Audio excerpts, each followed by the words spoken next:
Perkenalkan, nama saya Chandra Wijaya. Saya di sini ingin menyampaikan sebuah tugas akhir yang berupa pidato persuasif yang berjudul "Jangan biarkan teknologi menggantikan kemampuan berpikir kritis". Nah, sebelumnya saya ucapkan salam terlebih dahulu. Assalamualaikum warahmatullahi wabarakatuh. Shalom, Om Swastiastu, salam kebajikan, Namo Buddhaya. Selamat siang dan salam sejahtera bagi kita semua. Yang saya hormati Bapak Rakai Indra Mayapanya, serta teman-teman sekalian.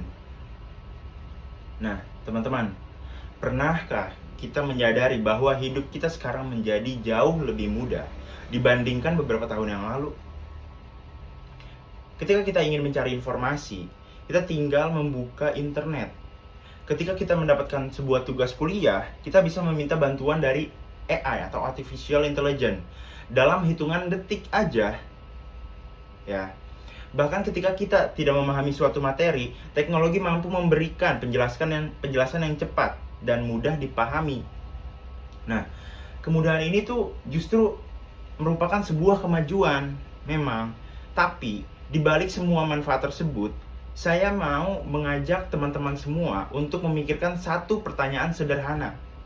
Pertanyaannya adalah, apakah teknologi membuat kita semakin cerdas, atau justru membuat kita berhenti berpikir, teman-teman?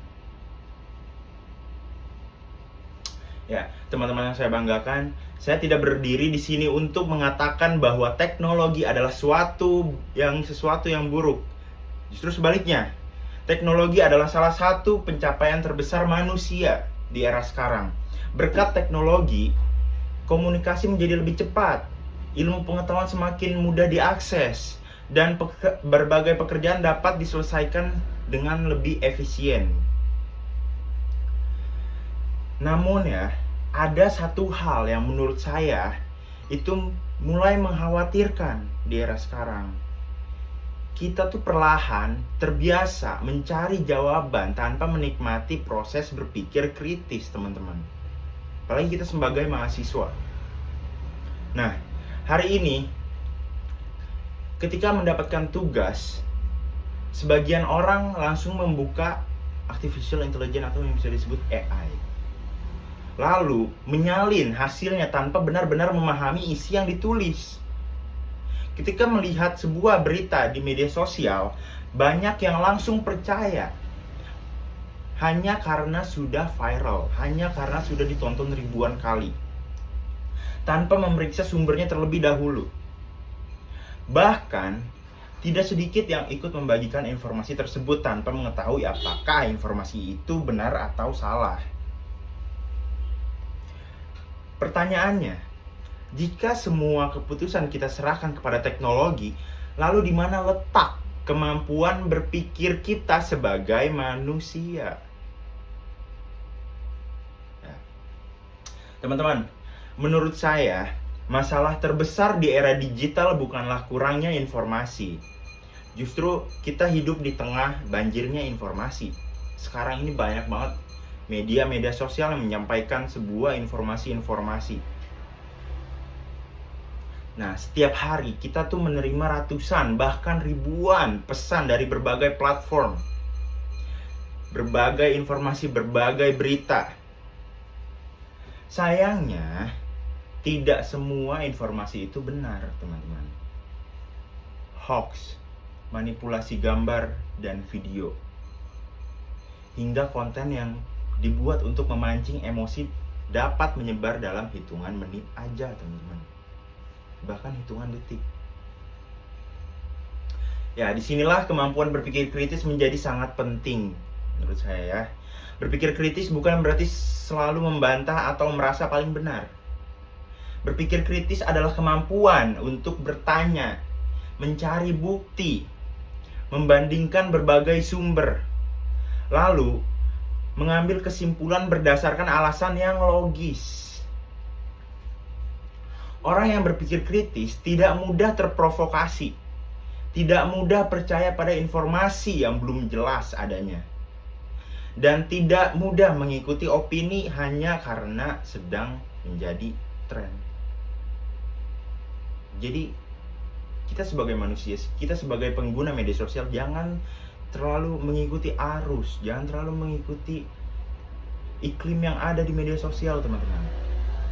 Saya yakin sebagian besar dari kita pernah menggunakan artificial intelligence atau AI, ya, untuk membuat atau membantu kita dalam mengerjakan tugas, untuk belajar, termasuk saya sendiri, ya.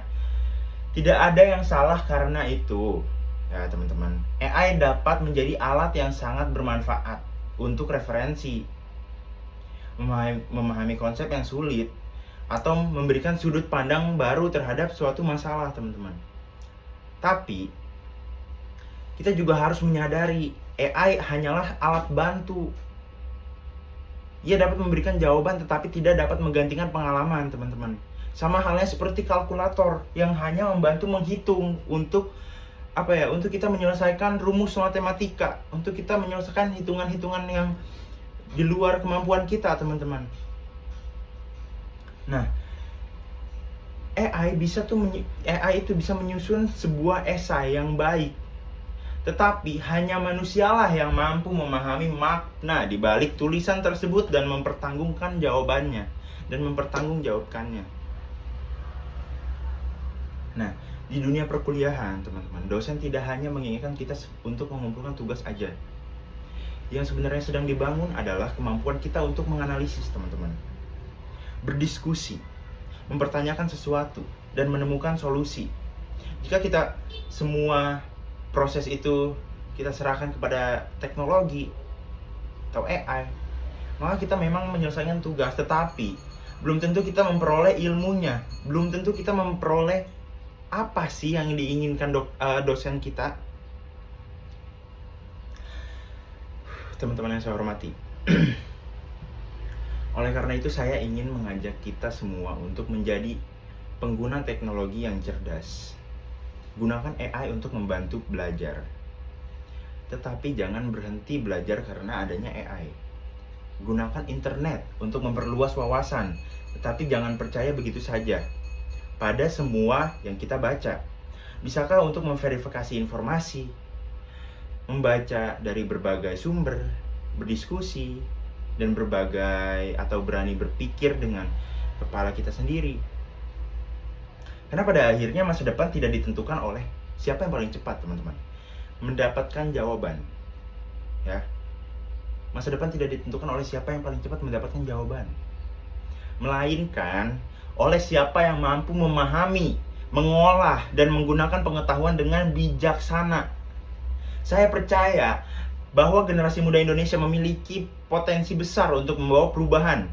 Namun, potensi itu hanya akan terwujud jika kita tetap menjadikan akal, logika, dan integritas sebagai dasar dalam setiap tindakan kita. Teknologi boleh berkembang secepat apapun itu, tetapi jangan sampai perkembangan itu membuat manusia kehilangan kemampuan yang paling berharga, yaitu kemampuan untuk berpikir kritis. Mari kita menjadi generasi yang memanfaatkan teknologi dengan cerdas, bukan generasi yang bergantung sepenuhnya pada teknologi.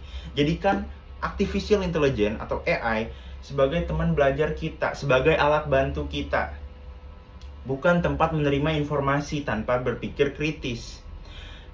Karena masa depan tidak dibangun oleh mereka yang sekedar mengikuti perkembangan teknologi, tetapi oleh mereka yang mampu mengendalikan dan memanfaatkan untuk kebaikan bersama. Ya, dan izinkan saya menutup pidato ini dengan sebuah ajakan yang sederhana namun penting, dan ini juga diambil kata-katanya diambil oleh salah satu filsuf.